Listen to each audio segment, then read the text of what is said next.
Good morning, everyone.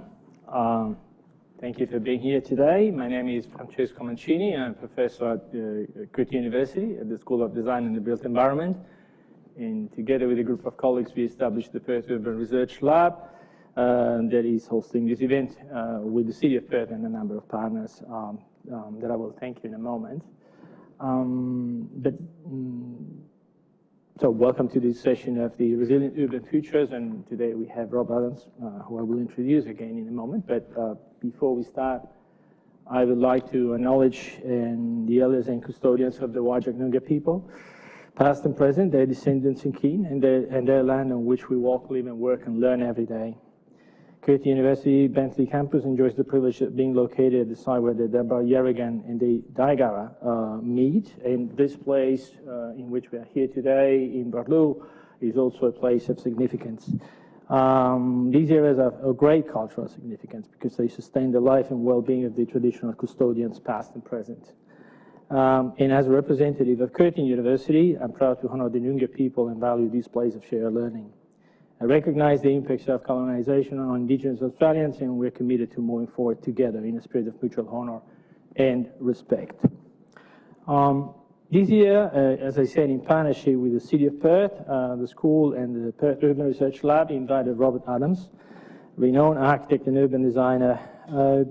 I also want to thank all the institutes and the colleagues and friends who helped us to make this series of events possible. Some of you probably have attended Rob's talk on the 25th of September last week. So I would like definitely to thank the Australian Institute of Architects, WA chapter. We have president today. Thanks for coming, Ross. The Planning Institute of Australia, University of Western Australia and Audric, the Urban Design Forum, the University of Notre Dame, and Imagine. It's really important for us to be in contact also with the Emerging Architects Network as well, because the mandate of PURL is really to try to connect and make space for this conversation happening cross-institutional and also intergenerational. So we're very happy to have you here, and I see that some of you maybe were not present on the 25th, so I'm glad to see that giving more opportunities, we can have more impact and more connections there. Probably I don't need to introduce Robert, but I will do it anyway because I think that his outstanding career requires a little bit of introduction from my end. Robert Adams is a renowned architect and urban designer whose work has profoundly shaped the city of Melbourne. He is the founder of Adams Urban, consultancy focused on sustainable urban design, and served for over 4 decades at the city of Melbourne, including 24 years as director of the city design and projects, but probably correct me if I'm wrong because we might not have the full records of your incredible and impressive career, Rob. Rob is originally from Zimbabwe. He studied architecture at the University of Cape Town and earned his Master of Urban Design from Oxford Brookes University in England. And he came back to Zimbabwe and then helped establish an urban design course before moving to Australia in 1983. Can I say that? Probably I can, all right. Probably Rob might introduce himself and speak a bit more about his career highlights. Probably he will show some of them today. That he joined the City of Melbourne in 1983 and led the development of his first comprehensive urban design strategy in 1985. There are a number of projects, and probably many of you are familiar with the Postcode 3000 and many others, the Urban Forest Strategy, the Queen Victoria Market Renewal, and many others. Awards of recognition, Rob is Order of Australia AM in 2007 for for services to architecture and urban design. Also a recipient of several awards for urban design, a National President's Award for the Australian Institute of Architects in 2018, and a number of national and international awards throughout his career. He's also a member of academic and advisory roles, and this is probably one of the reasons why he accepted our invite. He's really interested in giving back to the community and share his experience with us. So with no further delay, I will introduce Robert Adams, who will speak about designing for 2050,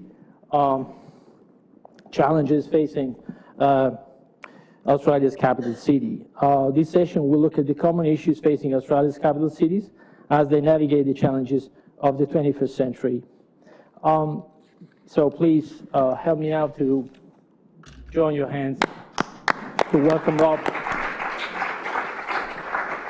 on stage. This session will be a 45-minute. You can want to talk there, or you want to? Okay. It's a presentation followed by a long interaction with the public. So I urge you to take this opportunity, and then at the end, around 12, we will have also the possibility to mingle a bit further and then talk with Rob maybe one-on-one, because we will have a light lunch. So I hope you enjoy the rest of the day. Thanks, Rob. Thanks very much, Francesco, and welcome to all of you. It's good to see such a good turnout. Before I start, I'd also like to pay my respects to the Whadjuk Noongar people, past and present and emerging. I often say about my career, you need to look back to go forward. I think Australia is at a stage where it needs to look back to go forward. It's a stage where, in many ways, the land that we live on hasn't been respected, hasn't been looked after in the way that maybe it should have.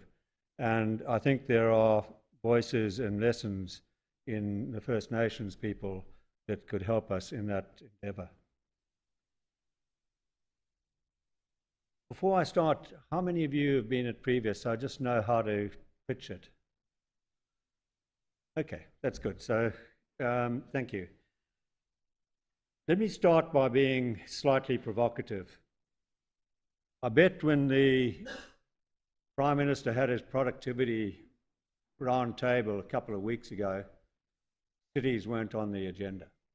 I can absolutely guarantee that they would have talked about productivity in the workforce, productivity in manufacturing, upcoming technologies that might make us more productive, like AI. But I suspect nobody stopped to say, are we building cities that will make us more productive? And if they'd looked at that, the answer would have to be no. And I'm going to talk a little bit about that, but I'm going to talk about it, I hope, in a positive way, because we're building cities that really are not productive, and there's enough information to show that's the case. We're facing these problems, and I put these on the screen the other day, but I didn't put in more detail. And today, capital cities are projected to grow by 5.2 to 7.6 million people. Where we put those people is absolutely crucial. We put them where we've been putting them for the last 20, 30, 40, 50 years. That's on the fringe of our cities. Then we're bound to fail. And we also can't afford the infrastructure costs that would be required when we do put them on the fringe. So that is something we'll talk about. So housing affordability and urban sprawl. Yes, we've got a housing shortage, and every city is battling with that, and there are many reasons, including the costs in the construction industry at the moment. But the idea that the most affordable housing is on the fringe is again something that I question and we'll look at. Whenever you try to do anything to change that, there's a backlash. I was at dinner last night with a very old friend from Zimbabwe, and we were sitting there having a meal, and he said, so, what are you concerned about? And I started talking about these issues. And after 2 minutes, I could feel my wife's hand on my knee. And what she was saying is they don't want to hear this. They do not want to hear this. So there is that backlash. And, you know, rezonings are controversial, and the whole affordability deficit is a problem. Infrastructure. There is, I think, a solution to infrastructure, and I said the other night, and I'll say it now rather than repeating it later on, when we moved the central city in Melbourne from 685 dwellings to 65,000, we didn't add any infrastructure. So we re-timetabled. We got people to live there that were using the same infrastructure but at different times of the day. I think we need to stop and think about that, because I think one of the biggest issues facing Australia is how do we actually reposition ourselves to use the stuff we've got more efficiently? There's an interesting book going around at the moment called Abundance, and it's worth a read. It's worth looking at what we've invented in terms of bureaucracy, and I'm a defender of bureaucracy in a way because I've worked within one. But bureaucracy is now being captured by people who want to stop things rather than get things started. And we need to look at the whole governance issue. And the traffic bottlenecks, keep on building roads, and Melbourne's not a good example to look at. We build huge roads and we make them toll roads as well. And it might horrify you to know that the new one that they've just built coming in, the Western it's called the Western Tunnel, but most of it is above ground. And a truck that has to use that twice in a day will pay $170. So Transurban are making an absolute killing on government's inability to put infrastructure in and control it themselves. Climate is one of our biggest issues. If we haven't worked that out yet, I don't know how much more evidence we need to show that the world is changing, the fires are becoming far more ferocious, things are in a state of, I think, the tipping point if we haven't already gone past that. And that's frightening, but if we put it in a context, and I'll mention this also a little later, when you say, I was at the World Economic Forum and they have different councils, and the Climate Council were, really talking up the disaster that was heading down the track, but they were talking it up in a way that all it did was numb you. You just thought, I don't know that I can do anything about this. Maybe I'll just leave this till tomorrow, when I'm not feeling so tired. And I said to them, why don't you ask the question, climate change is a problem, what can you do about it in cities? Why don't you give it a context? Because once you give it that context, there are a whole lot of things that you can do, and we'll talk about a few of those things. Social equity, aging and changing demographics, more older people, we're living longer, thankfully.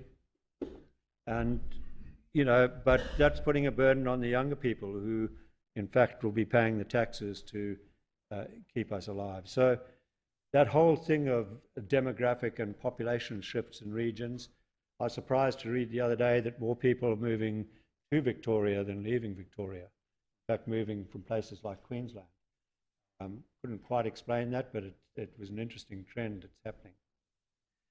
And sustainability and innovation hurdles. How do we look at an integrated vision at a national urban policy? How do we make sure that all levels of government are on the same agenda? I suspect if someone hears that I said this about the Productivity Commission, they'll say, but that's not a federal issue, that's a state issue.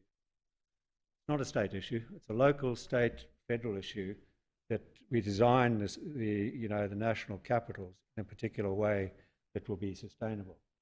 So we need to all be, in fact, pulling in the same direction. So that sounds like a bleak scenario. I think it's a huge opportunity, and I've tried to, in my career, look at the art of the possible and try to give a context to things so that I can get some idea of a way forward. I mentioned these the other night, and it's interesting. I had 2 days with the students, and the students were doing a whole lot of projects. And when you looked at the project, you could start to say, for instance, that covering a freeway, what's this project about? I said, oh, it's about covering the freeway. And I said, do you think it could be about connectivity? Could it be about the roads either side of the freeway that could reconnect? Could your title be about connectivity? And when I look at these, local character, density, and I'll go through them very quickly. I'll come back to them actually as I run through. But all of these, if they are contained within a piece of urbanism, will actually lead to an economic and a social and an environmental outcome. We're in a stage of adaptability. We really are not designing a whole lot of new cities. We're adapting the cities that we already live in. And that, I think, takes a particular mindset in terms of how you go about that. These are some of the things that I talked in more detail the other night on, and I'll briefly touch on them now because I thought most of you might have seen them. But they are 10 interventions that we had in Melbourne to try and transform the city. I talked at some length about local character, and I'll pick the simplest example here, the paving stones that we use, which are the blue stones, but it's also about the parks, it's also about our connection back to the river, and the message is don't copy others. Look at your city, look at your characteristics and build on those, because that's in fact the thing that's going to give you the greatest success. And that can come in many ways. And I've got to say that both my wife and I have been absolutely charmed by Perth over the last week. It's a great city, and a lot of these things are being done. And so I think, you know, I look around and think in terms of Perth, I'd be very optimistic about what you can achieve here. Mixed use and density, if you haven't got enough people to drive an economy, then your city's slowly going to fail. And if it's not a mixed use, you're going to need to own a car to go and get everything you need. I first discovered this in 1969 as a student when I went to the new towns, and I went to Stevenage. I've never been so depressed in all my life. You go to a shopping centre in the middle, and then it's separated from the residential, it's separated from the recreation, and it really just wasn't a place that I felt I'd like to live in. And I started to realise that a lot of the cities I was visiting, and included some of the Scandinavian ones, the satellite towns outside of Stockholm, we were building them in the modernist way of saying we'll separate them out, we'll zone them out. And I'll come back to zoning because I think there's only one zone in our cities today, and that's mixed use. We don't have too many noxious industries anymore. So why are we separating out things? Why aren't we actually putting these things together so people are closer to what they need to do? So one of the biggest challenges we had in Melbourne was how do you bring a population downtown? We had a central business district that died after 7 o'clock in the evening and over the weekends, and that might sound familiar. And we needed to bring people back down to live downtown. The program was Postcode 3000, started in 1992. This funny little cream building here on the right-hand side. We converted the top 3 stories of that on a lease from the owner who ran the retail below. And we started a program that looked at how could you get residential back downtown. We got lucky that the property market crashed in the late 80s and a lot of office buildings have been built. People moved out of secondary and tertiary office buildings into the prime office accommodation. We had 685 dwellings. Each of those dots is equivalent to 5 dwellings. And that very quickly expanded, and we now have 63,000 dwellings. 24, it's about 65,000 now. And that fundamentally changed the city. This was a different city. This was a city that worked over 24/7, a city where office buildings had been converted to residential, where some of the warehouse type buildings that were in the city and other buildings had also been converted to residential. And this gave the city a completely different approach. I mean, food and beverage had been dying, came back, and retail, it was also been dying, started to come back, and slowly the city became a city that if you go to Melbourne today, there'll be more people in town at night than there are during the day, some of the days, and more people over the weekends, and that's improved post-COVID. A lot of people wonder why that might be the case, and one of the reasons is you're only travelling to work 3 days a week. You've got a bit more disposable income, and then you go and enjoy yourself on the weekend, and you go and have entertainment, and you get that a lot in the central city. So the city has repositioned itself to a central activities district, part of the strategy we had back in 1985. These are the footpaths that used to be deserted, now carry huge amounts of traffic. One of the other strategies was grey to green, and that was basically taking space away from the car and giving it to pedestrians, open space, etc. And I went through that in detail the other night, and I'm not going to go through it again, but one of the figures is that 80 hectares of asphalt was removed from the city over a period of 30 years. High quality public realm, the space between buildings is important. Why is it important? That's where we play out our civic life. 80% of the public realm is made up of streets. So if you design a good street, you design a good city. And you look at the streets in Perth, and most of them are good streets. And you know, you can see the trees going in, you can see the paving starting to improve, and it's clearly on this trajectory to being a much better quality public realm. But there's still, I think, room to move in some of the outer areas where the car dominates. Adapting for climate change. Again, I talked about that last night and the other night. And the bushfires in 2009, 173 people died, but in the city, 374 died due to heat exhaustion. So the need to change and look at the heat island effect of our cities, try and get some control over that, has never been more urgent. And if you're going to start planting trees to help with an heat island, then you start needing to think about where do you store the water. And the cheapest and best place to store it is in the street. That street pit there, water goes into the trees below the pavement, water stays there, and if there's too much water, it goes into the pipe. The pipe's the last refuge, not the first refuge. And a whole lot of other things. We've done in parking bays with permeable asphalt and treated the soil under there so you can plant decent trees in it as the moisture goes through. I'm not sure how successful permeable asphalt is as you get the build-up of sediments over time.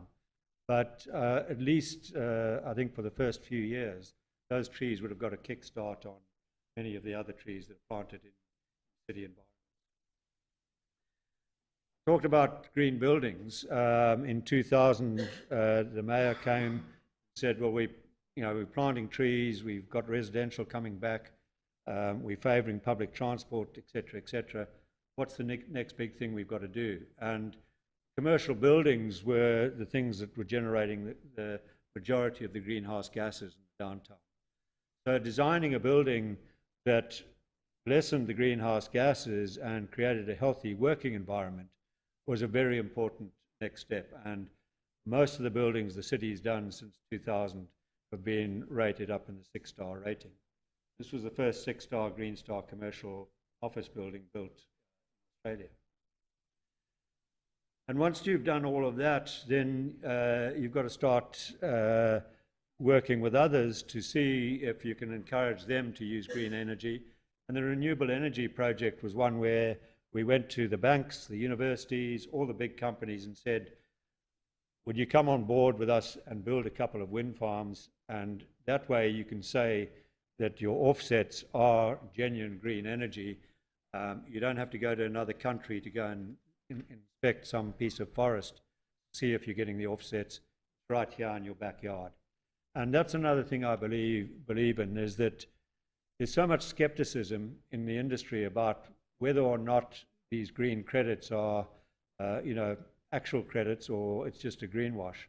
But if you can start producing it closer to home, where people can go and see it, and people can actually put their name on it, I think there'd be less skepticism, and most would be a greater interest in taking that up.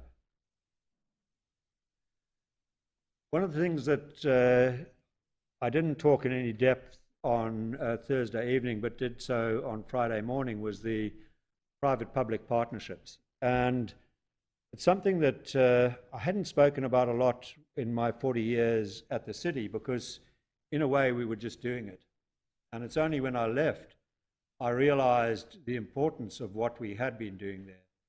And what it was taking council assets and converting them and getting greater value out of them through a partnership with private enterprise and other levels of government. And there's a list there, and I won't go through the list, but I have picked a couple because I thought there'd be a few of you who weren't there on Friday morning, and I think it's relevant to what we're going to talk about in terms of opportunities here. This is one where it was in Lygon Street, which is the Italian restaurant street in Melbourne, which most of you possibly know if you've been to Melbourne. And the local traders were forever saying they needed more parking. We owned a site which was, this site here, oopsie, and it had 100 parking bays on it and a house, and a little old lady was living in the house with her 26 cats. And she unfortunately passed away, and we said, well, now's the opportunity to take that site, demolish the little house that was there, and put out a project that would reconnect the lanes in that area that ran from Lygon Street up to Cardigan Street, I think it is, and recreate the fabric of that piece of city, at the same time doubling the parking for the short-term parking for the people who were coming to the restaurants and the strip. So what we did is literally put out a very simple brief. What we wanted was 220 car parking spaces. We wanted to be started off from the rest of the development, and we wanted the residential fabric of that area reinstated. We got a tender that came in which gave us exactly that, and they built 220. They then built 23 townhouses, which you can see in this image here going along the lane. Interesting thing is their parking was behind this at ground level, and on the ground floor this was either an extra room or a home office. Then you had 2 stories of residential above it. They've become some of the most sought after tenancies in that area, mainly because with COVID, having a home office is something that people are striving for. The return on that investment was, this is a figure coming from 15-16, was nearly $900,000 a year. And it was short term. I still can't believe how little the city charges for that. I've been parking in the city here and just leaving a car that I hired overnight and gulping at the $16 the next morning. You can go and park there for $8 of an evening, and it's been like that for 20 years. So it's really short term. Once you stay a little longer, it goes up, and maybe that's why I was getting charged a bit more. But that was a project that really did deliver on that and took away a surface level car park. Why is that important? Surface level car parks do not improve the amenity of a city. I was asked to look at Darwin, for the mayor of Darwin said, could we just have a quick look at Alice Springs? And we did a quick survey, and he wanted to know what the character of his city was. We went back and we said, we got it. What is it? Car park. 45% of Alice Springs is covered in car parks. These are car parks in Perth. And you can only imagine what you could do you slowly took those, they might not all be in government ownership, I'm sure they're not, but slowly encourage people to convert that over into mixed-use development. You don't have to get rid of the parking, as we've just shown, but you can actually have people living above them, and you can actually get mixed-use development. So that's one of the opportunities that I think Perth has, to look at things like surface level car parking and slowly remove that from the central city and replace it with mixed use. This is an example that is still being completed, but led to a project that shows how that can be done. Queen Victoria Market, the market needs to be refurbished. It's a market that the council's run for many years. Most of the land is Crown land, so if you go up to that, all this top blue, Crown land. This car park, which has 700 cars parked on it, is in freehold, owned by the city. And then there was a car park owned by state government here. This is the old Melbourne Cemetery, from there up to about there. So there were certain restrictions on what you could do in terms of digging down to solve your problems. So what we did is we repositioned the land. We basically said, whatever's Crown land will stay Crown land, and that will run the market. A very large market. It's about total market of 7 hectares. We'll take our freehold and we will turn that into public space, public space use. We'll change the use. We'll then package up, and there was a carriageway across here which was not vehicular but was pedestrian and bike that linked these two streets up. Within the Franklin Street stores, which were the bottom end of the cemetery, we'll combine that with the government car park, create a development site, and when that's redeveloped, the money we get from that will be used to help refurbish the rest of the market. We also got them to give us a piece of Queen Street, mainly because, as you can see, Queen Street ends, and rather than ending in nothing, we thought it was good it ended in a building. But more importantly, it provided active frontage to the new public open space that we were going to provide here, Market Square. So you'd have activation from the market, you'd have activation from this building, and you'd have activation from heritage stores, most likely going to be hospitality. So what we did is we locked the state government into that agreement. And that meant every time we'd tried before, every time we did anything controversial, the traders would run up the hill and the project would get stopped. State government was now locked in, and we all agreed that there were certain things that we had to produce. And the things we were looking at doing in the market was upgrading the services, traders' facilities, giving them simple things like hot water, incinerators, large incinerators to get rid of the vegetable waste and turn it into a liquid, which was saleable. Turn the car park into an open space, do that little orange building as a public building, and restore the Franklin Street stores, which are down D. And it was going to cost us $250 million, and you can see the figures that various economists had given us. And eventually, that site on the south was settled for over $120 million. So that helped us build. The project I'm going to show you now sits on this corner there. And what we had to do was we had to replace the 700 car parking spaces on or adjacent to the site. So 200 were going to go into the southern site, and we bought this site so we could put 500 underneath there. That site's known as the Munro site. It's been in the Munro family for almost 100 years, and they were putting it on the market at that stage, and we bought it for $86 million.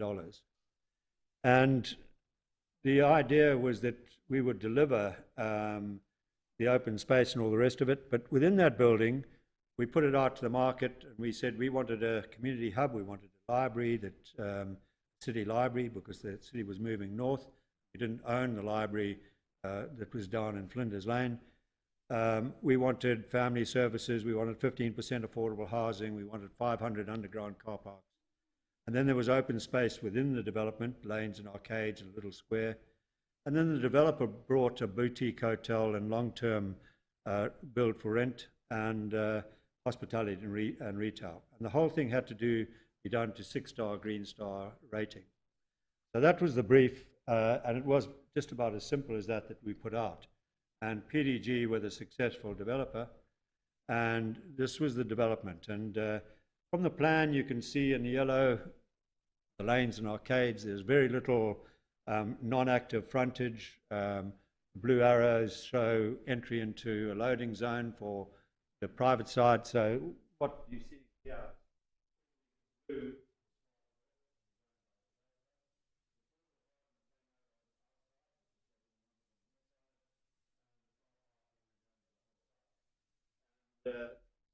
started at the top of it. Most important thing is, how do you convince a council to buy a site for 86 million and do a development like this? Because most of the normal economists will tell you that that doesn't add up. But you can make it add up if you say 86 million, spending 70 million parking and community facilities like libraries. You take off the land. Then you say, well, we actually have to build anyway. That's what government would do. Let's take off that. And then the minister started reducing the height on it, sacrifice the affordable.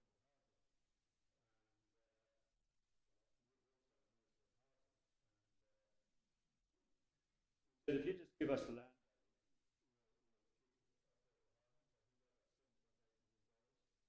we had a residual land. Of course, we were building these more efficient.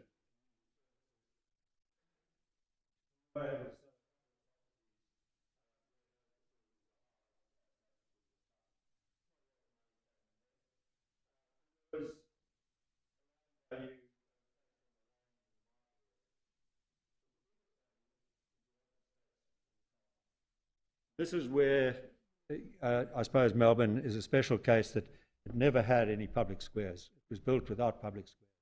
It had markets, 5 of them in fact, but never a big public space. So over the years, a small city square got built, and then Fed Square got built. None of them really fulfilled the role of a big area where people could collect, and this was going to be it. And its value was $118 million. Suddenly, that goes into the black, and you can, with a straight face, look at a council and say, this is something worth doing. You're getting back value, you're getting back open space, population's moving north, and this is something that's really worth it. This is a similar one. It's not about parking, but it's about what I think governments miss out on far too often. If you're not prepared to take risk, and one of the things I should have told you with both of that, we remained in the project right up until practical completion. We held the land. So we could actually have a fairly strong discussion about any changes in scope, changes in quality, because we held on to the land. And I've seen governments sell huge tracts of property, Docklands being one, and not realize the value as that area starts to be developed. And this funny little project, which was a school on City Road that when the Kennett government was selling off schools as part of an economic rationalist thing, we bought the school. It's right in the centre of South Bank, which is a very big community. You can see just behind the red brick building some of the 4 buildings that were there. And we had just been handed this part of Melbourne back by the Kennett government, and it had no community facilities. So we purchased the site for 10.5 million, and then we renovated this building into a library, assembly hall, family services, 7 art studios, etc. And that cost us about $7 million to renovate that building. And then we went round the back of the site and said, well, this community also didn't have a lot of open space, so we will build a park here, but we'll keep part of the site, which is this yellow part here, against the freeway, and we'll sell that off as a private investment that will have affordable housing, a whole lot of other things. So we designed and delivered the park at 3 million. So we're now sitting in and around just over $20 million. And we then sold the site, and I'll come back to the figures. What we asked for in that brief is that we get 920 square metres of new community facilities because the library was bulging at the seams. We received 16.5 million for the freehold title of that site, plus the 920 square metres of community facilities, 40 affordable units, 6-star green rated. The active frontages onto the little park were a requirement of the brief. And obviously we had a residual land value of 26 million. You added the 16.5 to the value of the community facilities, it was 24.5. So we more than made our money back on this particular scheme. And I think too often governments are reluctant to stay in there and manage the risk of projects like this, and therefore lose out on that value. This is a slightly more controversial one. In fact, because I hadn't been to Perth when I drew this, I might have actually drawn another one of these orange things there. What if you can't deliver the magnificent master plan for the park that you've got there? And what if you don't need a park as big as that right adjacent to the city, given some of the other sizable parks? You extend the streets down, small footprint building on either side that creates a street that gives you residential, that you keep in government ownership and you do it as build for rent.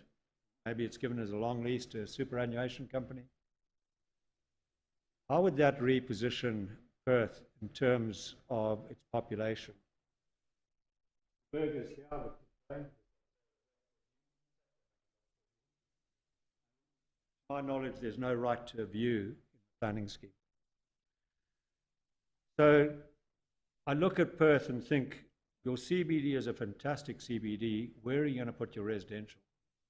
You need it in the CBD. So that might be one of the things that's worth considering. I know it'll be controversial, and somehow you need to get all levels of government on the table to make things like that happen. In terms of how you deliver public-private partnerships, it's all about trust. If you say you're going to do something, you need to do it. And if you do that, you can start to get a lot of value. And I won't read down that list. We got financial, social, and environmental value out of all of those projects. And that meant we could justify that in terms of the community and, in fact, other levels of government. In many cases, other levels of government were. One of the secrets is sometimes you can't be the lead partner. Very few people will know that Federation Square started with a document called the Centenary Centre. It's a document the city put together, outlined the problem, showed a solution, and put the government's crest on, dropped it on Jeff Kennett's desk. Jeff Kennett said, I hate what you've done, I know what you're telling me to do. And took half of the money we were meant to get back from the electricity company. You're now a partner in and Federation Square went to a competition. So sometimes you can't front these projects. This is the one that worries me the most about our cities. I started by saying they wouldn't have discussed productivity. We all live in two cities. We live central city like this, which is downtown Melbourne, and then most of us live the rest of the city, which is the one on the right-hand side. My concern about that was raised, I suppose, when every time we had a crisis, although there's meant to be a growth boundary around Melbourne, buildings that would be built were built on the fringe. They were the blue and white hatched. And that meant that you're pushing people further and further away from where they were. And I wasn't first to this. Griffiths University were in fact first. They did a study in 2001, 2006 called the Vampire Study. You can see a copy of it up the top there. And they looked at the vulnerability of people living in the city to mortgage and petrol prices. In 5 years, you can see there's more orange and red on the right hand than there was on the left. So more and more people are finding themselves in financial stress as a result of. I think Perth's any different. This is the diagram for Perth, and the pattern is fairly similar. I just put the red box around. I don't know what those two green things were. By the time you got to 2006, they were no longer green, they were red and orange. So there's certain, community there that have just been built into a stressful situation. So this is something that was of concern to me when I came to it, and you can see it transferring into other diagrams. So if you do a walkability map of Melbourne, you're in that central green area where all the trams are. You have a highly walkable city. Once you get outside of that, in fact, it becomes less and less walkable. During COVID, we weren't allowed to go more than 5 kilometres away from our home. I live in that green piece, and there wasn't a single thing we couldn't walk to.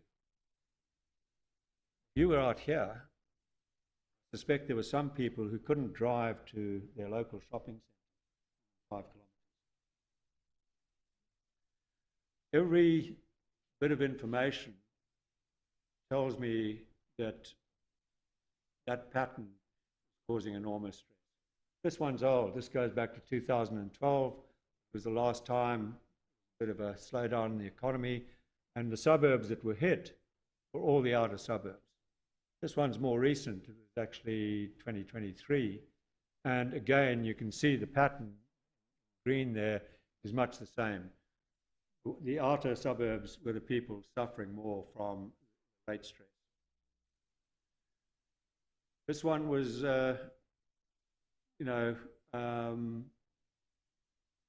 family abuse.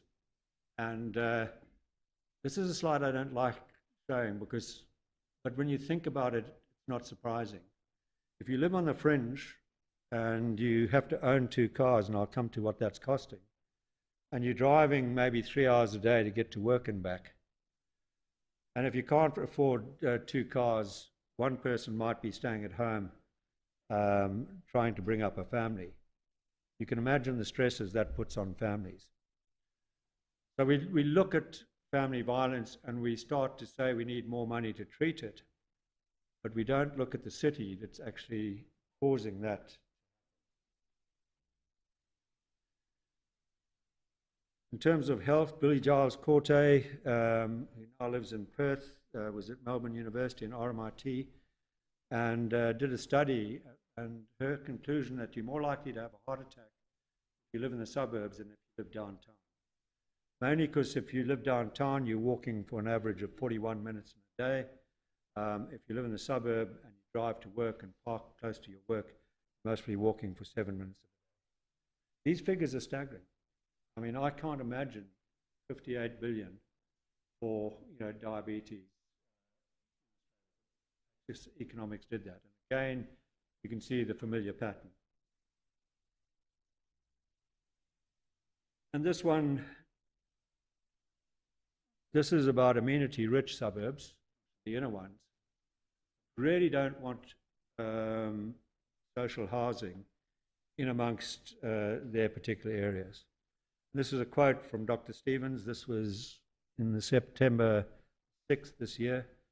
I was very surprised that Melbourne is increasing social housing stock in the greenfield areas where there's very little amenity.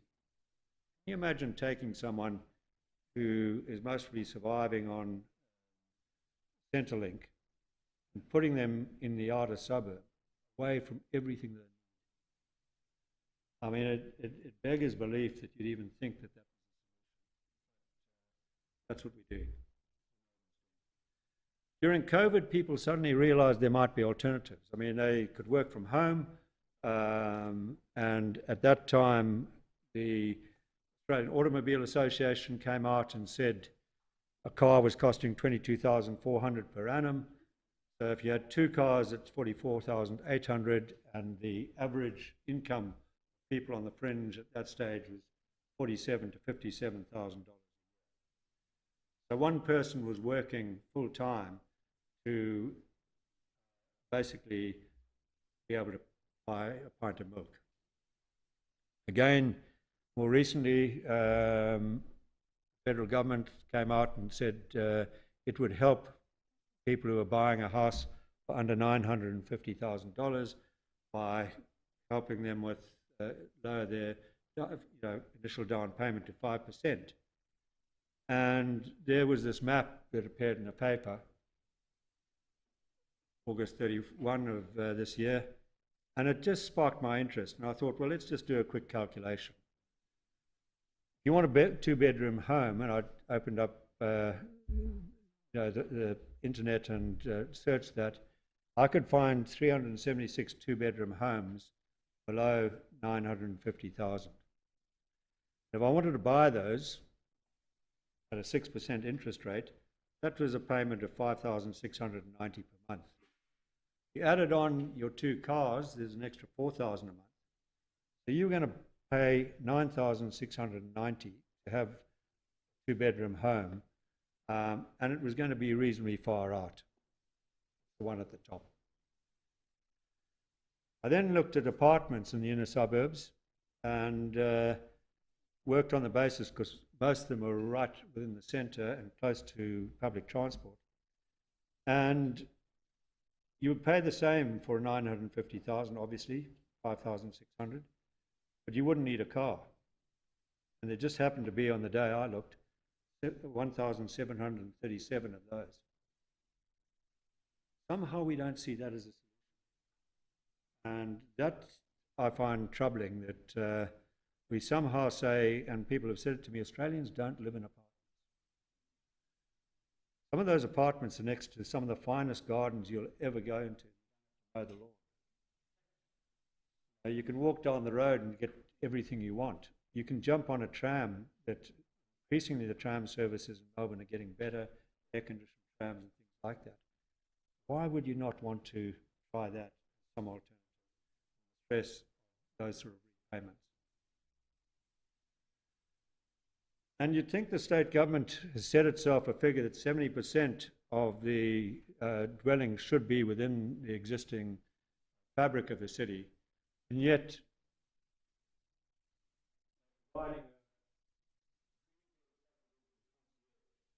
looked for one for the inner city, couldn't find a similar thing. So they actually sitting there with a policy, yet they've got a service that helps people relocate to the greenfields.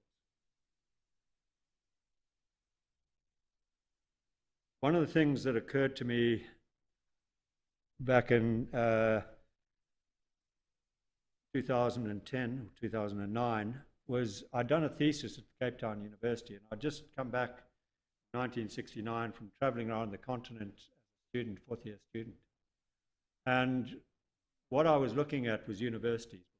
All the baby boomers arrived at the universities, and that's where all the good architecture was. So I decided I would do a new arts campus on the only vacant site on campus. And there were about 5,000 students on the campus. And I happened to just ask the people in the planning institute, in the planning unit, what are you going to do about the expanding student numbers? I've just come back from overseas and this is what I found. I said, oh, we've asked a different question. The question we've asked is how well are we using the stuff we've got? And the very quick answer is lecture theatres were being used for 17.5% of the academic. So we're not going to build anything. We're going to just read timetable. I went back 40 years later to give a talk They had built that one building. But the student numbers were now 14,000. 14,200. The only thing I noticed about that campus was the vitality of it. Everybody was in fact on the campus enjoying that student life, and the interaction was quite tremendous. So the question was, you can do that for a university, can you do it for a city? So I came back to Melbourne, and although this is out of our jurisdiction, I just started to say, well, what if we put everybody around a railway station? So there's a railway station. You don't have to be a planner to draw a line around an activity centre, because you can see where the building structure changes. What would happen if 60% of that, built to 5 to 8 stories, became residential? You could fit 860,000 people in, made up 3% of the metro area. There are a lot of stations. You're on a line and a radial system into the city. Post-COVID, we're seeing that more people are spending money in their local centre, and I mentioned this earlier. And so this has taken on, even in my mind, more interest in terms of why you should actually build up those centres. There's also a high office vacancy rate, which makes you think about the opportunity to still put people in central city. The next one I looked at was the road-based public transport, the buses and trams. And again, you do not need to be a planner to see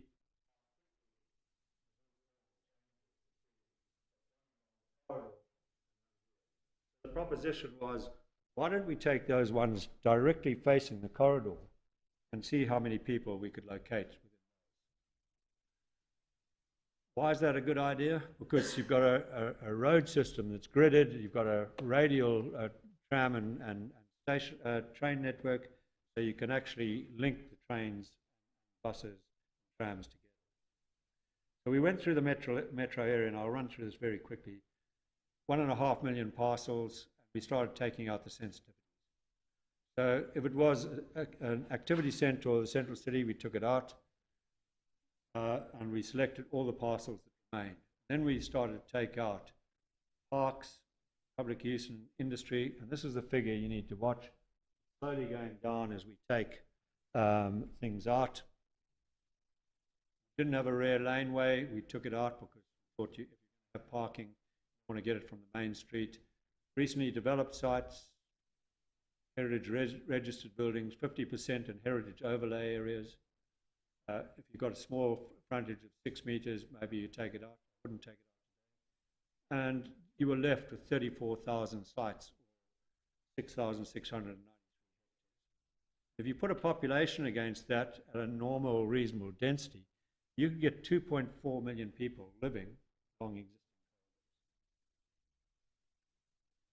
This is what an existing corridor looked like. So you can see the very expensive.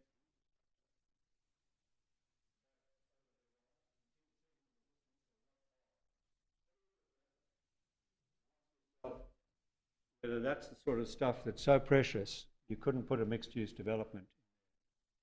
So we said, what if? What if you actually put 5 to 8 stories along this corridor? And I'll explain why we go 5 to 8. That enabled you to, in fact, locate people, and it started to happen.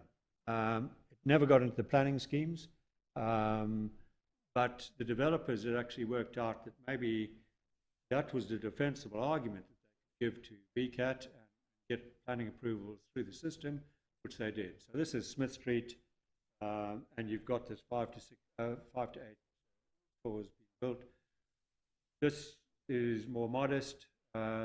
Again, shows proximity to tram tracks, etc. This one's quite interesting. Sitting behind this little green veranda, very modest site, and this is why I say I mostly wouldn't take out the 6 more. Sitting behind that very modest site, this development. You do not notice it in the street. It doesn't destroy the nature of the high street in any way whatsoever. It has a density of 200 people. This was a car park that was converted to social housing on a housing estate. It has social housing, the parking that was there before, parking slots.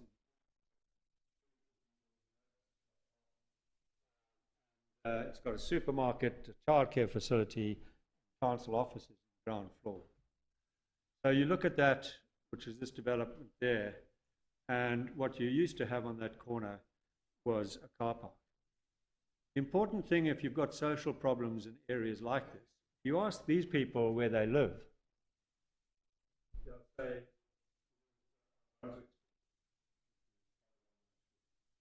people cars behind where they live, they'll say they live at Atherton Gardens. So when you take streets out of a place, you destroy in many ways people's connection, address, and how they feel part of the wider community. So this sort of solution is something that Melbourne, I know you guys haven't got, that you can reconfigure these in a way that makes them better. They run on a tram line. You can see the parking there on the first floor. You haven't lost anything again. The final one is we went to strategic sites.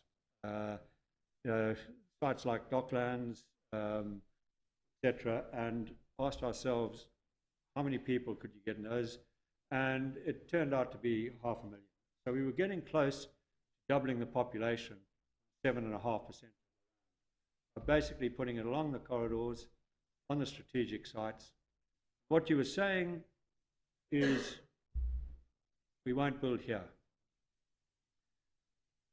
In fact, this area here will be designated the new green wedge.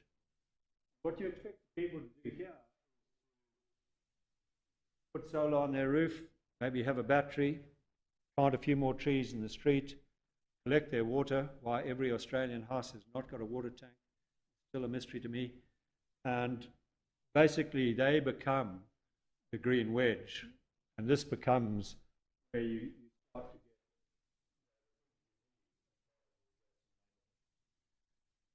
So that was the simple proposition that we put, and if you want to know what it looks like, that's an aerial shot of inner Melbourne.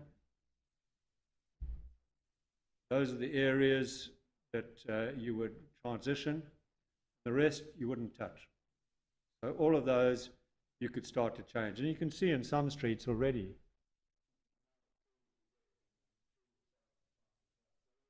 We're already on that way to transitioning to something that is more sustainable. We tried it on a route up to Melbourne University. The state government let them go slightly higher than 8, but the important thing is right behind that, 2 stories. Being slightly provocative, I said you could mostly do this with a 1-page planning scheme. Keep your heritage, keep 5 to 8 stories, have cut-off angles to the back, have active frontages, and what else did you really need to get people to do? Perth is leading in a way. Peter Newman and the City of Stirling have ordered, I think, 2 now. Trackless trams. And what this means is if you haven't got tram corridors, you can in fact put them in at a fraction of the cost of a more traditional tram line. Why is that important? Because if you haven't got the road-based public transport that we were putting 2.4 million people around, you could start to do that. You could start to designate those tram routes, change the planning scheme to say you get 5 to 8 stories of development immediately adjacent to it. You could capture the uplift, and if you had a planning scheme change and a trackless tram running along, I can assure you what would happen is the developers would start to focus on that area as an area that needs. You could take it further. You could go as of right. It's not beyond the wit of professions to write a very simple set of guidelines that give you development, so that people did not have to go through the planning process. This is what would happen. This happened to be Elizabeth Street. This is a British slide of what it is. And slowly that street would change. It's a different street. That street, if you think of it, might feel slightly more European than this. I'm not saying that Europe's got the right answer. What I am saying is that that scale of development is a scale that people have. What we did is at the end of it, we went to every municipality in Melbourne and we looked at the number of residential units they could accommodate, given the data we had.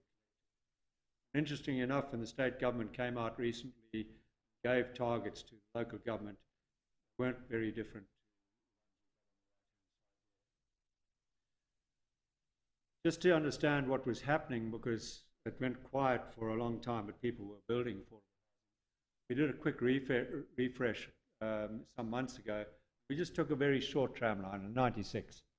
Runs from the city here, up to the end of Nicholson Street. And we just went along and applied the same criteria to that street. I won't walk you through, it's the same, you can see the titles at the top. Slowly got back to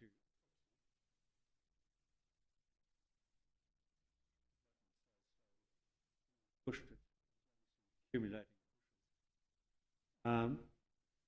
You got to the stage where total developable area was 95,000 square meters.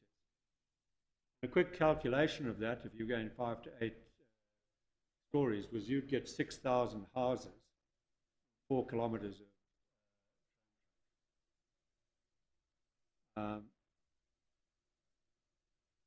This was the calculation. We did it for the city of Yarra, which is the city I live in, and basically 4.3 kilometres we could get 6,000 units. They've got 30 kilometres tram track, so you could get 41,000 units. That's almost the target that they have along their tram tracks.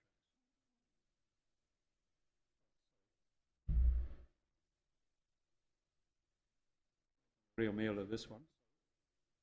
Back to the. What are you asking people to accept? This is in the city of Yarra. And see the houses. What if you said we're going 5 to 8 stories and we'll help you with a lot of the environmental things? We'll come and plant trees.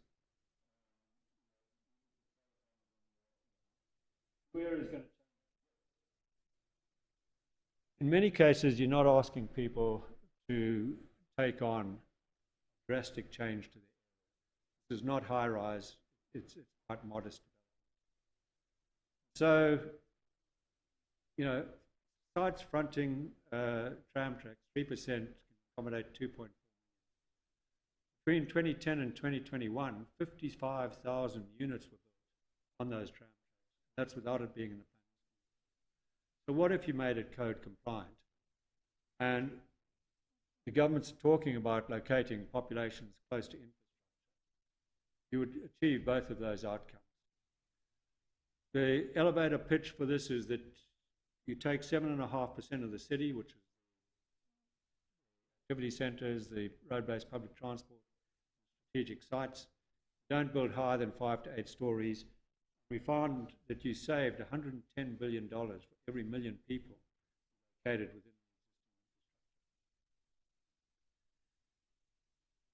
The problem in many cases is the planning scheme. Most of us in this room mostly defend it. I've got used to now saying, chuck it out.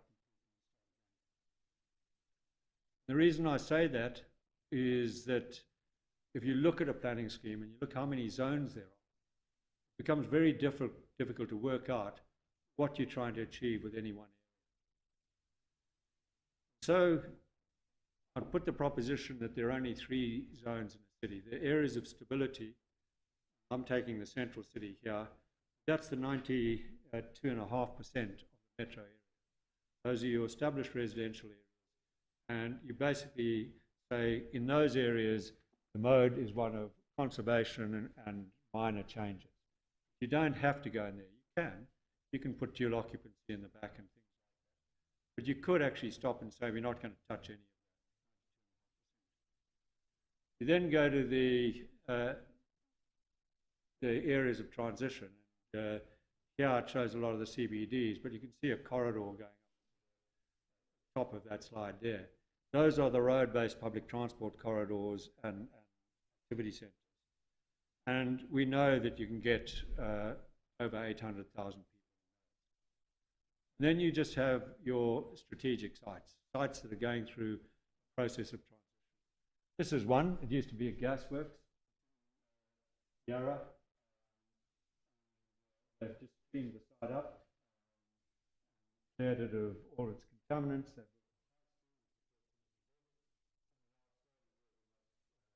This residential. I think it's an excellent thing that that is actually happening there. It's on a site. It doesn't impact on anybody else. They've got their parking on the site.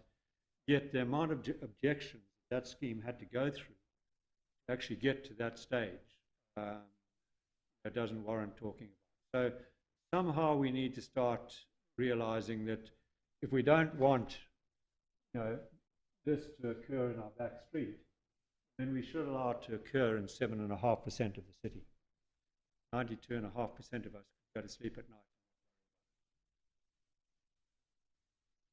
This has just come out. These are the state government's activity centres, and this is a step in the right direction.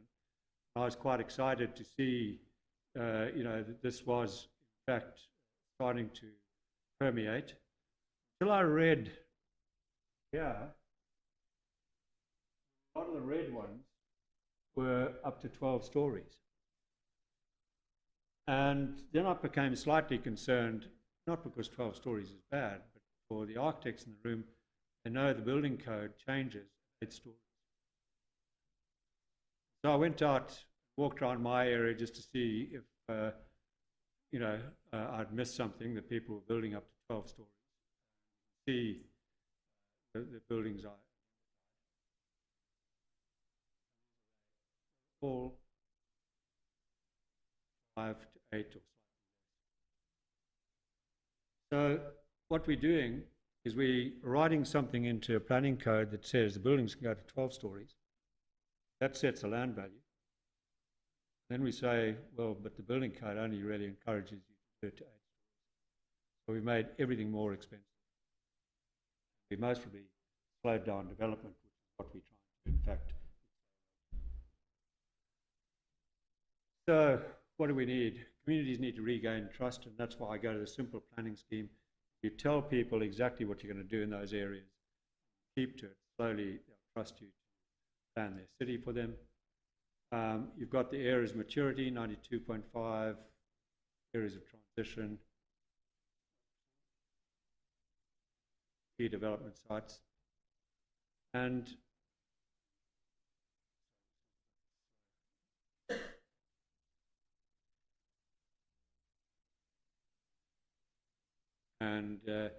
we can give clear messages about the nature of development. Summary: consistent incremental action over a long time can change a city. You need unified actions and trust to be effective. Government needs to become an intelligent client. Governments have contracted out the intellect, particularly when it comes to the creative part of their businesses. You used to have very strong government works departments. They built stuff. You had professionals working within them, therefore could give good professional advice to other areas of government. That's been lost to a large extent. We need to stop the sprawl and build on every. There are a couple of references there that you could look at.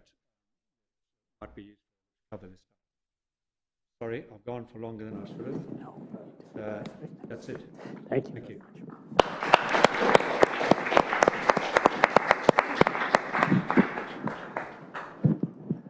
Thanks, Rob. Really, again, once more, an impressive presentation. I'm always impressed by not just the synthesis you offer, the previous talk that you gave, but how you look back at all the same problem from through different lenses, and how you integrate the discourse. That is really fantastic to see. Thanks for that. Okay. Rob is available to take any questions from any of you, and we have some time to spare. So Rob has been very generous with his time. He will fly out late this afternoon, so there is a little bit of time, and then there will be some lunch for you to keep mingling and asking maybe Rob more specific questions, maybe on a one-on-one, who knows. So yes, who wants to start while I put the mic on? And I'm looking at the most institutional representatives here. Fantastic, thank you. Great, thanks for the rather overwhelming presentation, Rob. I've got at least 3 questions, so if you're running short of other questions, feel free. But the first one is a quick comment. That last statement you made about you were concerned about 12-storey development there in the scheme. I've found over a period of decades that the NCC changes, that the fire regulations change, that a bunch of things change, and the actual building height that's economic to design to does change along with it. And one at some point in time it's six stories, another it's 8, another it's 12. My inclination is to feel that probably doesn't matter so much, because planning is meant to be thinking about the future, and a lot of these schemes tend in WA to be around for at least a decade. After that they get a bit long in the tooth. But anyway, a question that I do have is affordable housing. You referred to that a lot, and I think that the reason that it's the housing on the fringes is described as affordable is because that's all the people are willing to pay for it. And that gets back to the question of how do you define affordable housing when developers are out there typically to make as much money as they can. They might build cost effectively. If you reduce standards to allow them to build less expensively, then they still try to capitalise on it by making their profits. So in a broader scheme where you're not managing an ongoing ownership arrangement, how do you actually manage to deliver affordable housing? Look, I think that's one of the hardest questions that we're all facing in Australia today, because building costs are what they are, and yes, land and house packages seem to be cheaper on the fringe, but that's not really the cost of living. I think part of it comes in the way that we live our lives. I mean, what is as concerning about some of the houses on the fringe is the size of them and the accommodation they've got and the low standard to which they're being built. I suppose I come from a slightly strange point of view where my whole family had to sleep in one room when we first arrived in Australia. And that didn't bother us. We were in a share house. And we could actually make that work. And in fact, we found it quite useful because there were other people in the house who were prepared to look after the kids when we actually needed a bit of time out. So if you're only sleeping in a bedroom, for those evening hours, do you need a bedroom, or do you just need a bed? And if you have an apartment with a fold-away bed, have you now got a bigger living room? And I think we need to start thinking about what we actually need. And I think we'd most probably all benefit from a good trip to Japan to see how they actually live and adapt their buildings. We're just building the same old stuff. And we're saying we want 4 bedrooms in case someone visits, but there's must be only 2 people in this household. And we've got a second living room. And we're that far from the neighbour's fence. So we're really not building the dream. We're building something that has in fact become a dormitory for us to commute to the office.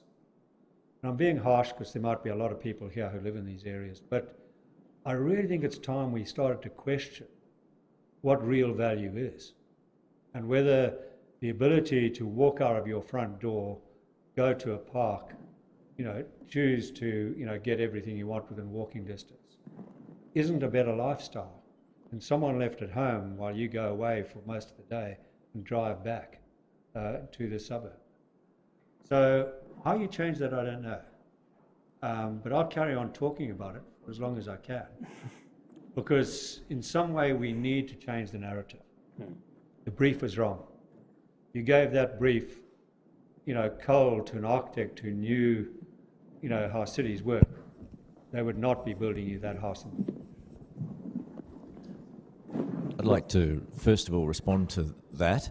And two parts to it, which is another long conversation, is why can't we build apartments at 20 square metres for one person or two? You know, and there are examples in Melbourne, and here it seems to be impossible.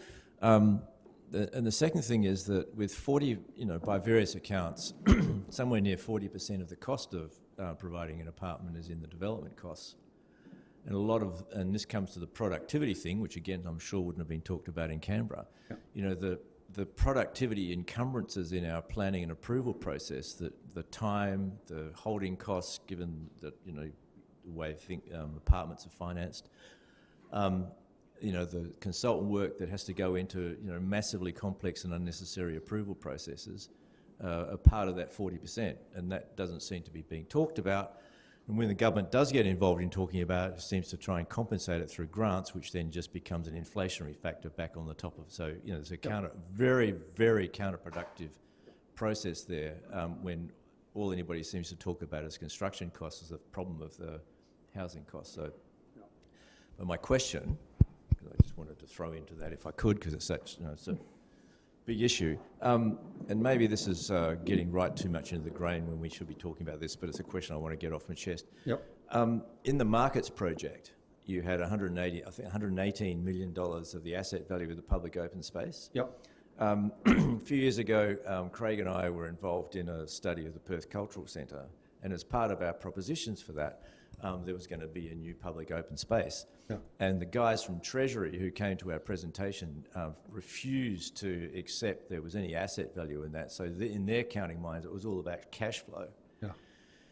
So if you're saying it's $118 million of value, I'm assuming it's sitting on a balance sheet of the city. Otherwise, it's too abstract an idea. Yep. And it's too easy to revert to accounting practices which is effectively cash flow rather than balance sheet way of looking at it. Does it sit on the balance sheet and it's actually a valued public open space? Well, it does. They value their open space, and that's why you could do that. Do you? Yes, no. Do we? Yeah. No, not that I know. Okay, so the city doesn't put it. You know, open space. That's going to be the killer. Yeah, open space is one of the accounting blind spots. You know, I was asked by the Minister of Planning, Dick Wynne, who was a previous mayor of Melbourne, and I'd got to know him quite well. Abbotsford Convent, the convent gave the property to the government, and the government decided they needed to find someone to develop it. And of course, Australand and all the rest were just hovering. And the minister said, I want you to just chair a committee and see if you can find some cultural uses which will enable us to get Treasury to give it $5 million, which it needed to start the refurbishment. Went through the exercise, and we had a Steiner school and we had all those cultural facilities you could get, and we were just breaking even, and it wasn't going to get past Treasury. And I went to Mark Spiller at SGS and said, Mark, I'm missing something.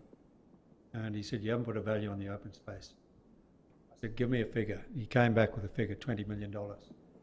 And we got the $5 million in funding. So you've got to value that open space. And you can get accounting firms to do that. I mean, what we did with that waterfall diagram, that wasn't produced by PwC, who put it on their letterhead. That was produced by us. And taken to PwC and said, we think this is right. Can you just check it?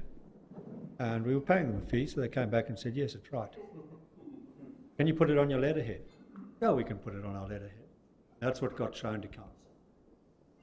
So, you know, I think the economics of our cities are, we're just using traditional models. You refer to affordable housing and you say 40% is in the development cost, and that's right. And then there's 25% possibly in profit. So you're now getting up around 65%. And it always horrifies me that I hear apartments are selling for $11,000 a square metre. And I go back to the construction cost and it's something like $4,000. And I just think, you know, where the hell is the justice? And part of the problem is government, because we're making it so slow for people to get through the system. Part of the problem here is that the banks wouldn't fund anything under 50 square metres. Yeah. I think that's an interesting one, and I've just seen a solution, and I wish it was one I'd come up with, but most of the stuff I come up with has been someone else's idea. I've just choreographed it. So I was presented with a scheme the other day, and there are two products that people say they need and are difficult to provide: 3-bedroom apartments and studio apartments. And what they had done is they'd put a 2-bedroom apartment next to a studio apartment, fuel keyed. And suddenly you had the option that you could get a very small studio apartment, and I'd suggested they make the bed flap away, so as the bed flapped away, a desk came down and you suddenly had an office. But if you were a family who lived in a 2-bedroom unit, at some stage you could buy the unit next door if you wanted to, and you became a 3-bedroom unit. Or, because it had a bathroom and a small kitchen, that's the parents-in-law, or that's some other extended family. All of which I think is a healthy way of living your life. That, we don't all become isolated from the support system that actually make life tolerable.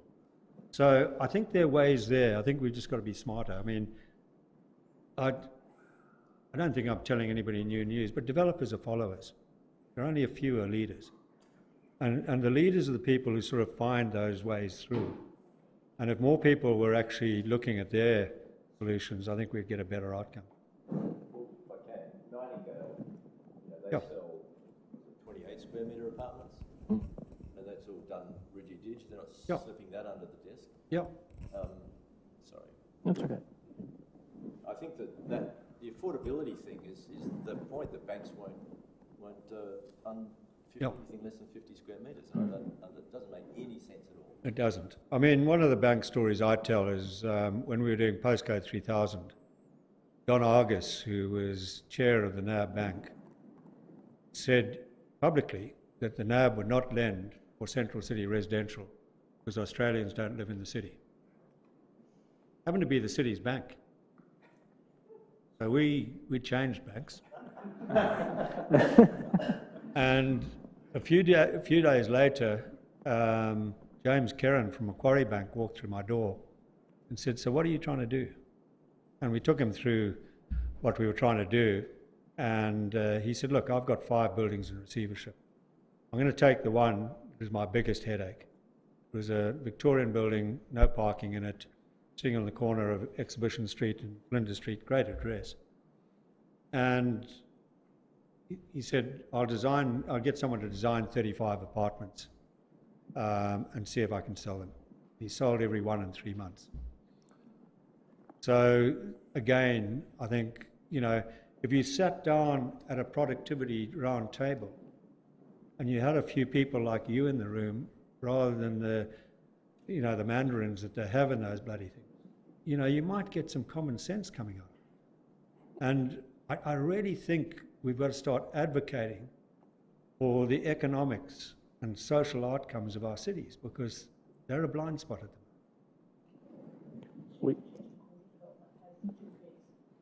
Sorry.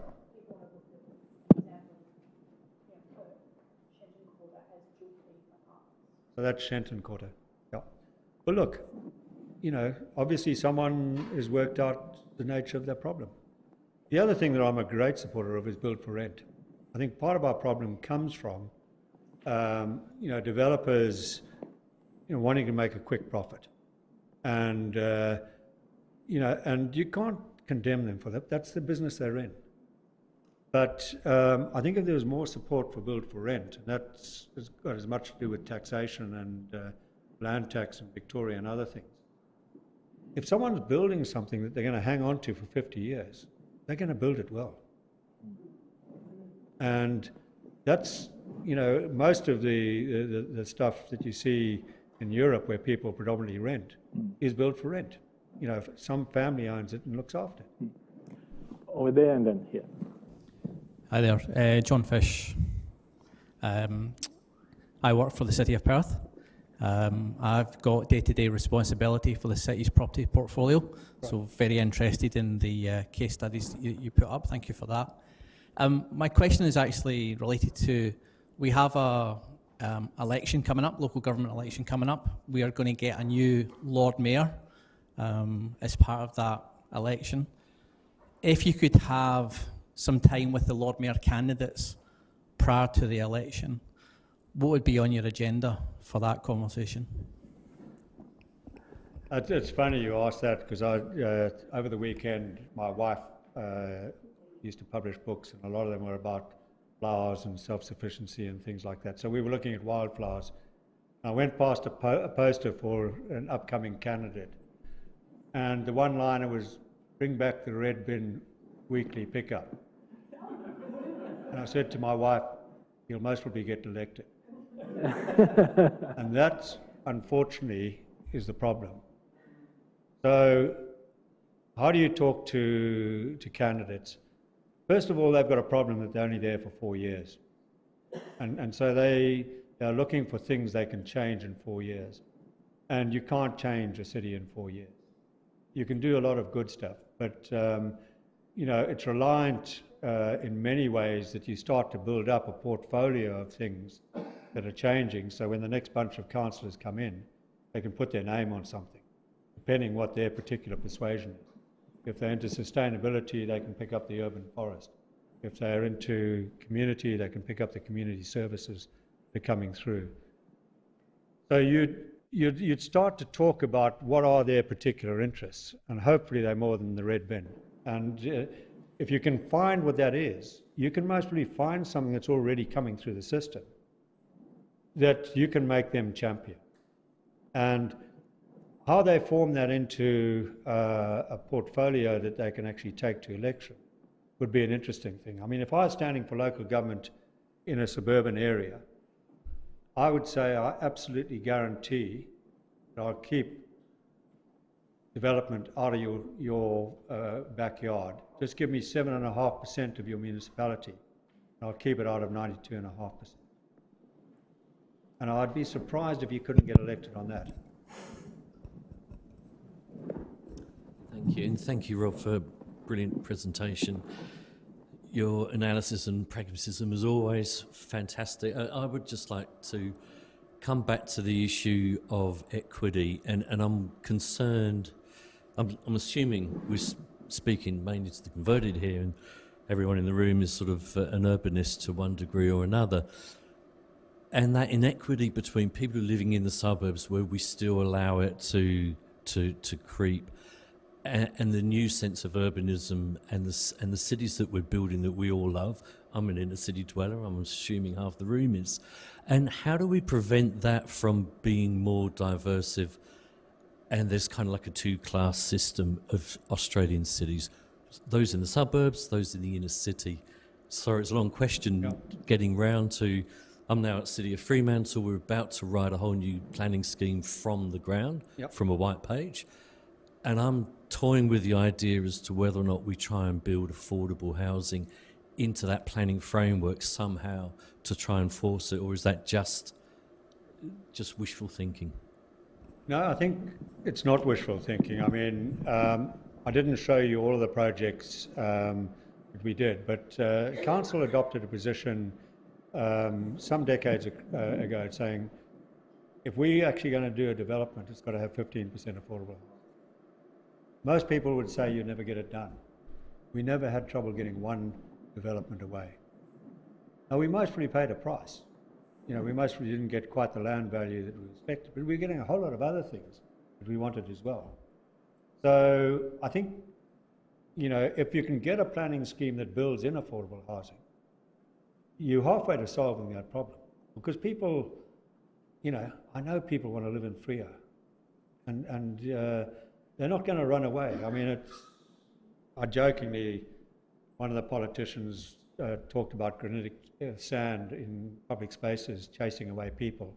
I was in Paris, and just by, you know, the Louvre, there was this granitic sand everywhere and people, and I took a photograph and sent it to him, and I said, people running away from granitic sand. Sometimes we get, you know, afraid of things that we don't have to be afraid of. I reckon if you put it in the planning scheme, you would mostly have a reasonable amount of success. I'd say another thing to you. Think carefully about whether you could put 3 areas into your plan. Because what that's about is actually saying the planning scheme isn't a defensive thing. tries to find every way of stopping you from doing something stupid. Planning scheme should be communication between government and the community as to the sort of development that you want. And if it becomes that, then, you know, I pick up your planning scheme, I want to build an 8-storey development. I don't go to the areas of maturity because you've told me you don't want me there. I go to the areas of transition. I say, well, what are the opportunities here? Yeah. And, you know, I think it's the starting point. I think our planning schemes are not informing community or developers as to what the intention is. They've become so complex that they no longer communicate. Thanks, Rob. Do we have any? First, yeah, I'll get back to you. Hi, excuse me. I'm from Infrastructure WA. I'm interested in understanding, I love the idea of the 7.5% approach, and did you have any mechanism by which you could sequence that development over not just one council area, but more broadly, say looking at Greater Perth, so that, you know, you could take into when the market might be ready, when things become, you know, a better value proposition over time. So have you had any experience on how you get that sort of long-term sequencing that kind of avoids the sort of political sort of cycles? Look, unfortunately, my domain was the central city, and I was preying on other people's turf when I did the 7.5%. The closest I got to it was that little site I showed you, where you started with the library, then you did the open space. So now the developer had two things they wanted on the site, and then you sold them the site. I think the principles are the same, and I think you would start that by saying, if you take the metro area of Perth, where do I need to put in the minimum amount of infrastructure to get the maximum return? And I don't know Perth well enough, so I might be talking off the top of my head. And there are going to be high streets that you can identify.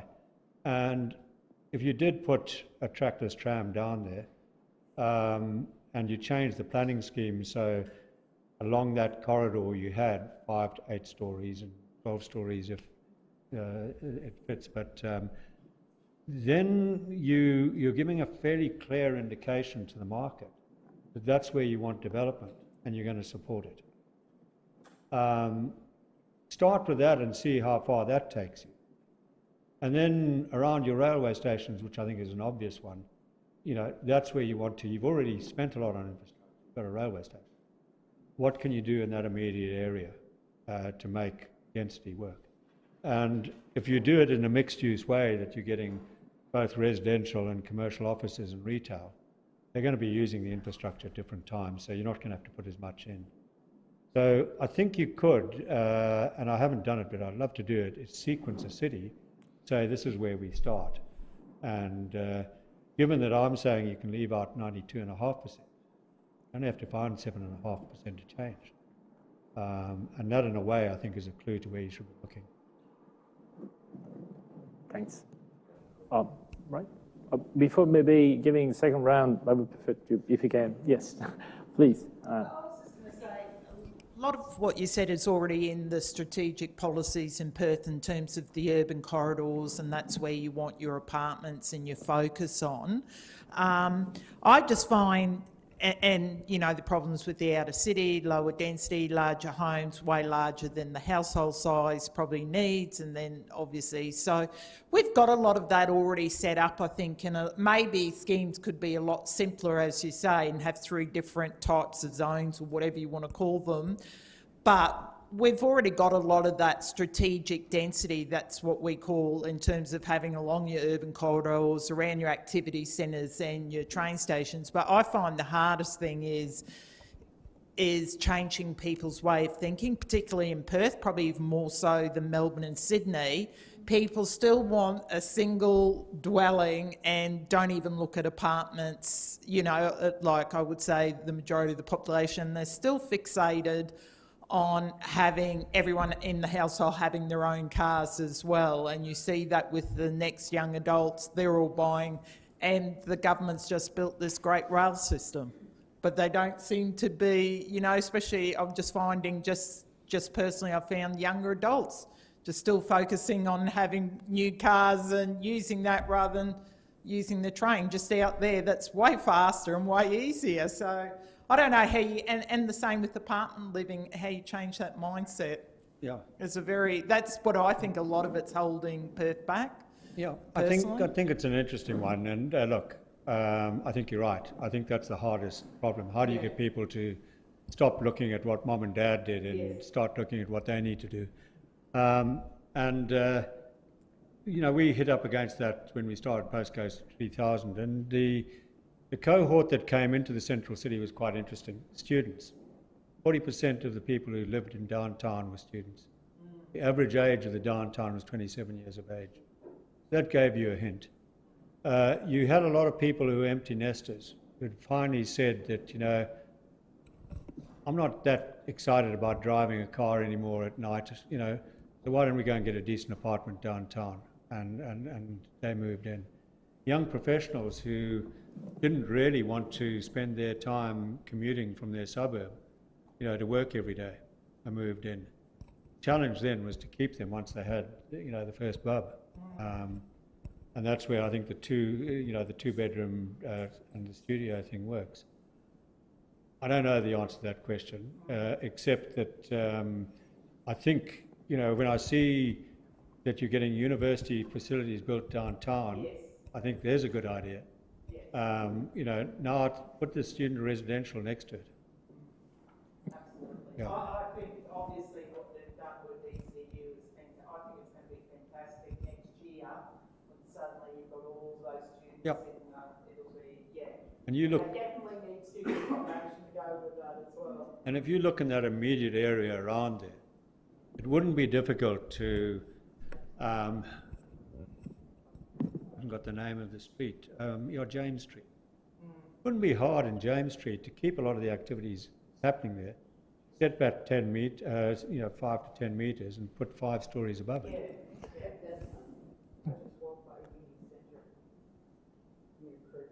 Yeah. Yeah. Well, which makes sense. Yeah.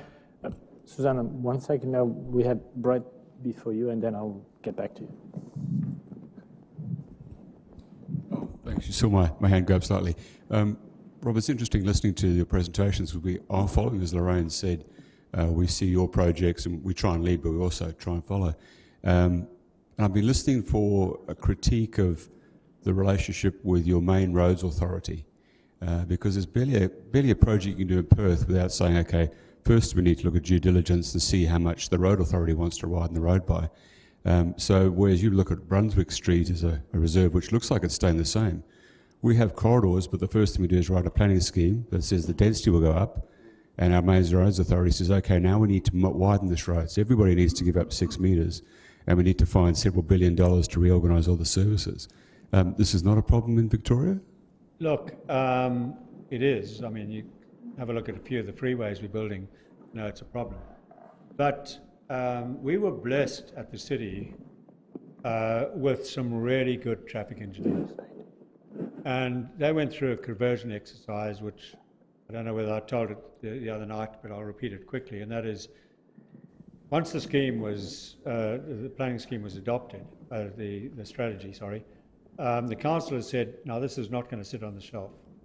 And they set up an urban design subcommittee of the planning committee, and anything that was going to go to the planning committee had to go through this subcommittee first. It sounds bureaucratic, but it had one of the councillors who, helped write the strategy plan, and my job it was to service that committee. So you can imagine I wasn't a very liked person for a long time, but the engineers used to rock up and give their normal things, slip lanes, 3.5 metre lanes, a whole lot, and they'd arrive and we'd just say no. That is not in the strategy. We want you to narrow the lanes, we want pedestrians to cross, and no slip lanes. Lane goes away, comes back, the slip lanes have gone, but the wide lanes are there. So I can remember Trevor Huggett, and it rings in my ears, saying, clearly you're not going to spend your money this year, so we're going to give it to someone else. And within a week, they were back. What changed is the culture of the organisation. And it got to the stage where the traffic engineers were coming to us and saying, Rob, if you want to, these lanes are too wide here. And you could actually take 1.5 metres on each side and we could still get away with that if you want to widen footpath or you want a bike lane.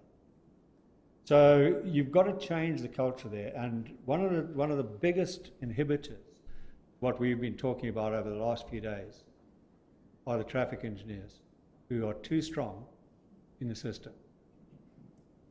You know, we're doing some work for Canberra at the moment, and they asked us to look at their streets and talk about how they could be transitioned to more like the streets we had. And I got into a discussion with one of the traffic engineers who was looking for 3.5 metres. And I said, well, you know Punt Road, Melbourne. The lanes were as wide as Punt Road in Melbourne. Would you be happy with that? He said, yes. I said, you know that 2.9 metres? You know, and that's under the Swan Street Bridge. I picked a bit of a pinch point. But, you know, just making the case, maybe you don't need all the stuff you want. And when you then say, if you gave us that space, this is what you could do with it. These are the trees you could plant. These are the bike lanes you could do. You know, Canberra, I won't name the street, but there's a 5 to 6 metre wide median, runs with 3 lanes of traffic on either side, and it's got scoria in the middle. It hasn't got a single tree. So just make it slightly smaller and give trees to the other side and give a bike path. You would change people's perception of that piece of city very economically. You wouldn't take away the capacity of the street. So historically in Perth, most of the inner suburbs, when they were first built, were all 2-bedroom, 1 bathroom. Eventually they got a sleep out. And yet they're the suburbs where now you almost can't find small units or even small houses. There's certainly been this, vast cultural, I won't call it cultural shift, but a brainwashing that the first house has to be an ultimate house rather than once upon a time, back in the 70s and 80s, 90s, that you did a progression of housing. Yep. How does Melbourne deal with that cultural shift that's occurred, in a big way? Thank you. Yeah, I smile because it's a conversation I'm about to have with my daughter. And I don't mean that in a bad way, but you're right. The expectations are that, the first house has to be, the ultimate house, and it's got to have all the fittings, and 1 bathroom isn't enough. And, they've just bought a house, and we're going to go and have a look at it and see what we can do. And I know my conversation is going to be, there are a couple of walls you should move so you can actually get everybody in a nice bedroom. But you haven't got the money to touch the bathroom. And, we've lived in 14 houses. You go through that transition. It's a really difficult conversation because we built an expectation in the community of entitlement. And we're not entitled to all that stuff. Yeah. We're really not. Okay, there are 4 people in line to ask more questions, so probably we can take 2 more, and then I see that our time is up because I'm sure that Rob would like to get some lunch after all of this work that we asked him to do. Thank you, Francesco. Pick up on this thing about what people want in terms of a house versus an apartment. One of the things that, again, I don't hear talked about very much is the banking system and the planning system dramatically favours the houses out in the fringes. So the banking system, first of all, if you get a mortgage on a house out there, the bank will start releasing you money as soon as you start constructing it. Yep. So there's no holding costs associated with that for anybody. If you're building an apartment building, the developer has to hold the holding costs because the bank won't release the money until it's finished. Yep. So that's the first part. The other is the approval processes. If you build a house out in the sticks, you don't need planning approval for it generally, but you build an apartment building, you'll need planning approval.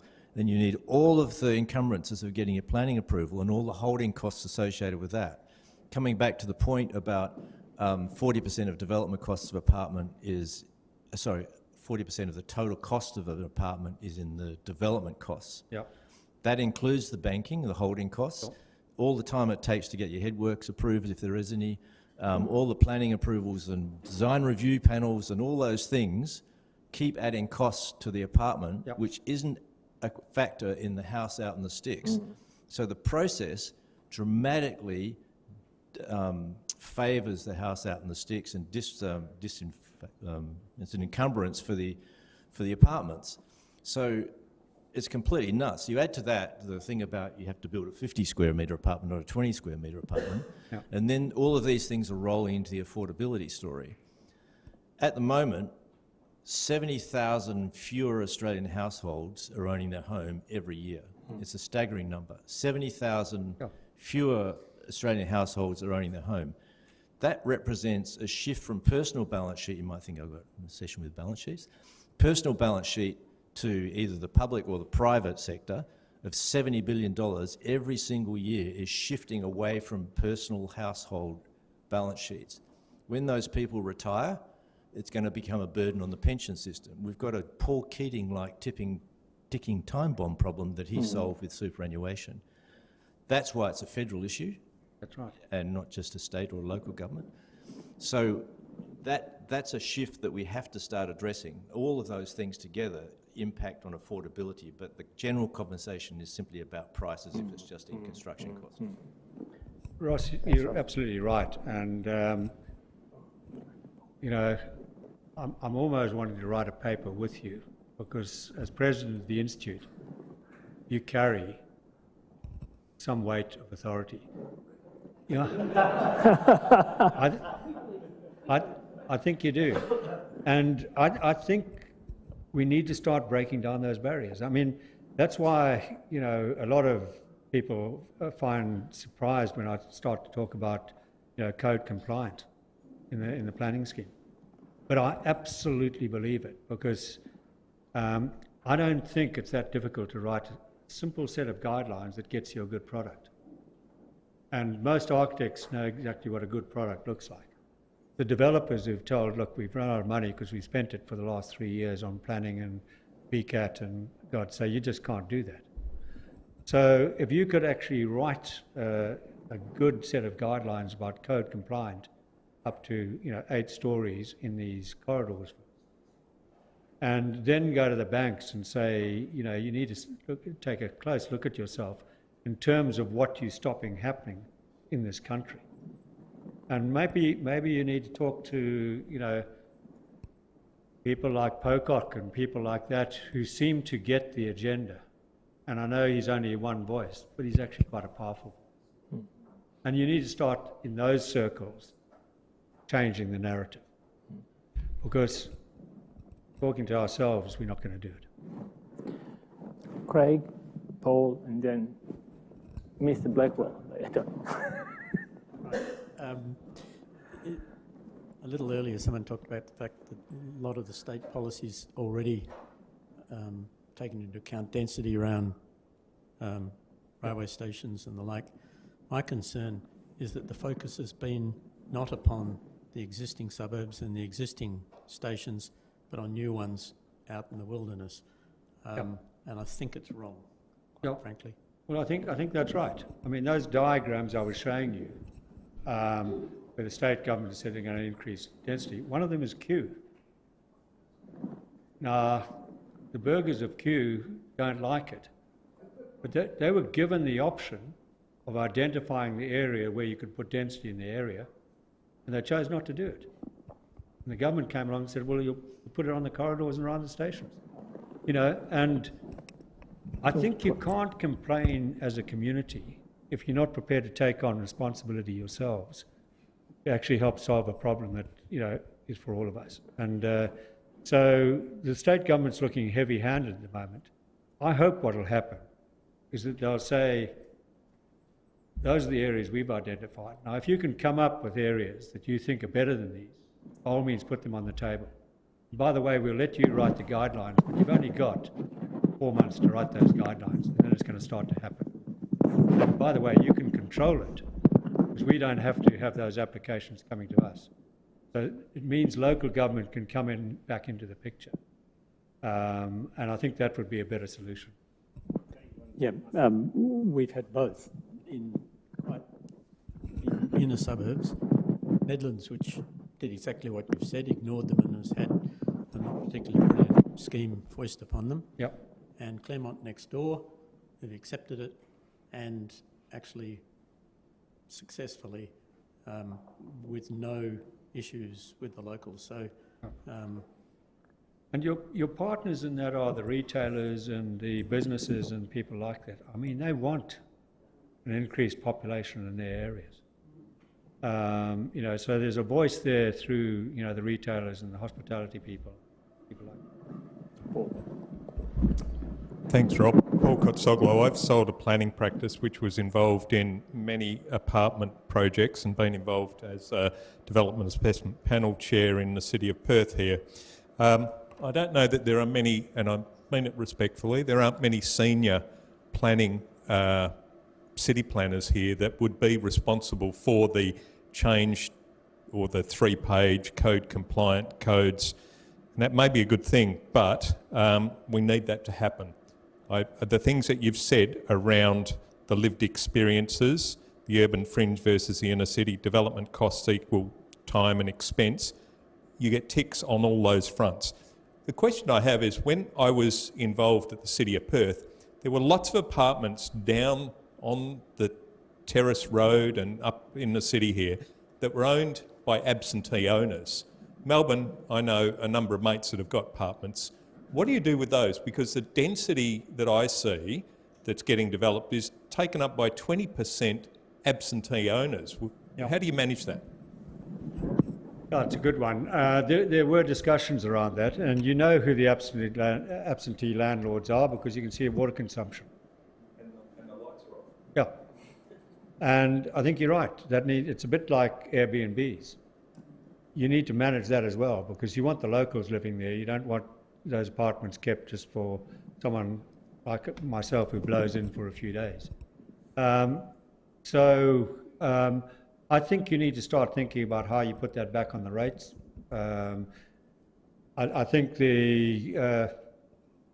we won't change it soon, but all the incentives given to investment properties and claim against tax need to be looked at fairly carefully. You know, if someone's prepared to build something and use it as an investment, guarantee it'll be rented to a local, then maybe that's a good investment for everyone. But just to keep it, you know, as an investment property with capital value and not having it occupied is wasteful and not helping anyone.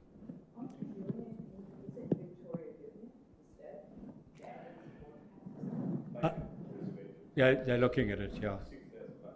Yeah. Yeah. Yeah. I've got a technical question which I'm not quite sure how to couch, but I'm reviewing a project tomorrow which is a huge area of land being put forward as a business park, and it's barely a tree in it, I might say, but it's almost all going to be roof. Yeah. And I'm playing with the idea of, I mean, one, your relaxed planning regulations and how do you bring warehousing and these new data centres and these other things into the city, whether you should or shouldn't, and I have my own opinion, I think you shouldn't, but even the extra other side of the question is, with our increasing encouragement of people to go all electric in houses from a sustainability point of view, get away from gas and then our increasing need for electricity for charging cars as well, possibility of having you know, them acting as battery supplies. But You showed a slide and you talked about carbon offsets and said that you're getting the banks and a number of other agencies, I think, to actually invest in the wind farms. And I was wondering whether or not it might not be possible to have some sort of co-arrangement where these warehousing areas, which have got, I mean, aside from the data centres, which are going to use massive amounts of energy themselves anyway, but that have got massive amount of roof space that could be generating a huge amount of power, whether or not there could not be some sort of shared deal where they're actually providing a much more uniformly spread grid and putting this energy that we're going to need very, very soon back into the urban and inner city environments. It would be a really interesting exercise to take that development through a number of phases. And the first is quite a simple one. You need north-facing, sawtooth roofs so you can capture as much sun as possible. And then we want, and then we want neighbourhood batteries, so you store it, it's not going back in the grid. And it might be a neighbourhood battery that's shared with a local area across the road or something. So you're using that stuff locally. And one of the things, I haven't talked about it over the last 4 or 5 days, but my absolute belief is that the most important infrastructure is the distributed infrastructure. You put big things in one place and someone's going to get a bad idea one day and try and blow it up, or it's going to fail. If you can do it in a distributed fashion, on your roof, in a battery, locally, it's very hard to disrupt that. So I would start there and say, well, what does this look like as a solar farm? And what do we generate? And then I'd go to the next conversation and say, warehouses are quite interesting, but you could have a warehouse, and they do it in the UK, and you could have some accommodation above that. What's that accommodation look like? It doesn't have to be over the whole warehouse, but it might be on the street frontage. And maybe, hopefully, you can work out with the traffic engineer how trucks coming into the warehouses might not actually disrupt the street. So imagine yourself with an industrial park that had residential around the outside, warehouses in the middle that was generating energy, and became slightly better than just another industrial park. So I think there are those sorts of discussions that we can take place. So try the 5 there, connectivity, are we connecting to anywhere? How much mixed use can we get in here? Is there density we can get here? What's the public realm going to look like in an industrial park? They most really kick you off the panel.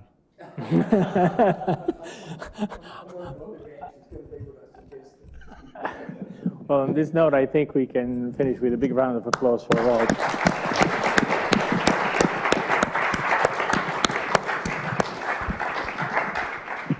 Thank you very much, Robert. There is a little bit of lunch for you to keep mingling if you want to ask further questions to Rob or discuss about the points that we had today. Before you leave, I will put a slide on screen. There is a QR code. Please, please, please take the survey. It's a 3 to 5 minute thing that helps us to demonstrate the city that we are committed to continue, and we get some attraction by doing these things. So it's a very simple thing, but it's actually part of all of this discourse, right? To show interest. So please do that. Thank you very much. Thanks. Thank you.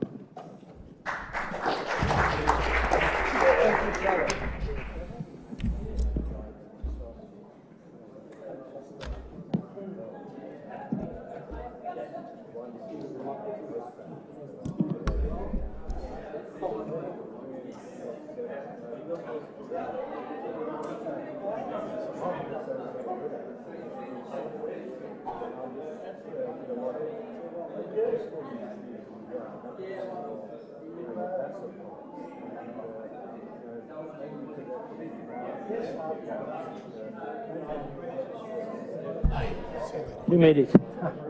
Huh? Yes, sure. Thanks for coming. Grab a sandwich before you go. Grab a sandwich before you go. Yes, please. But this is really difficult to manage. If you can help me out with that. What is it? It's one of these. Oh, so your mouse is here. Yeah, no, it's here, but I need to go up, but there is no. It should be on the last, is it, or no? Yes, but it's not this one. See? Scroll down? This no? thing is a pain in the back. Just go down like that. Ah, yeah, go. Actually, I can put the mouse here.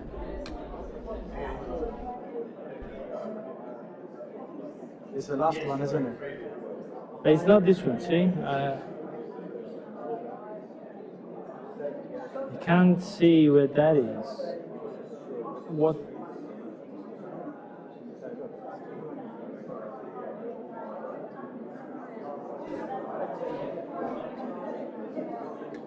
Okay.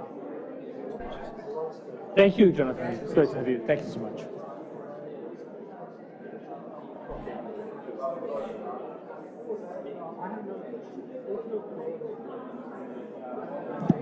There we go.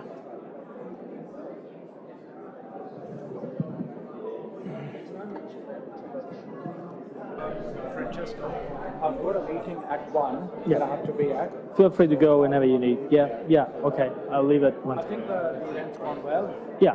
Yeah, Marissa sent one for like a feedback sort of thing. I've been taking some notes as well. Yeah. Just for lessons learned for the next one. It'd be nice to put a register together. Yeah, we will have a debrief session with Nerissa and we will go the whole program. So make your comments and take the survey yourself too. So it's okay, sounds good.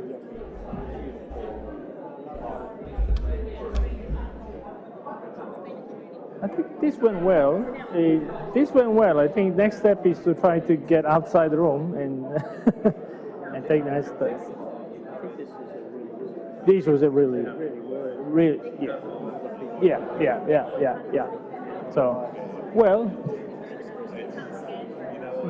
but I think that was also a good strategy to offer multiple opportunities for those who couldn't be there or here. So, and I think that's this formula. We need to identify next speakers as well, and keep going. So at the Institute, various practices.